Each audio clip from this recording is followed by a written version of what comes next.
If you like our video, click the subscribe button to subscribe to our channel and get easy access to new content.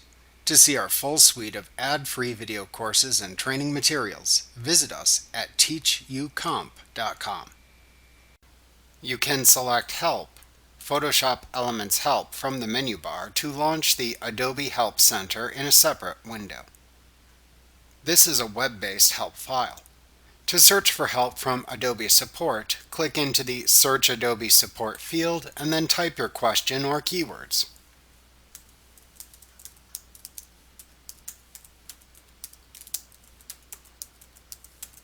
Then press the Enter key on your keyboard to get the results.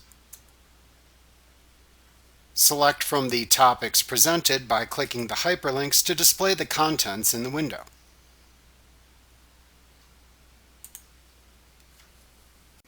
Remember to click the subscribe button to see more of our videos.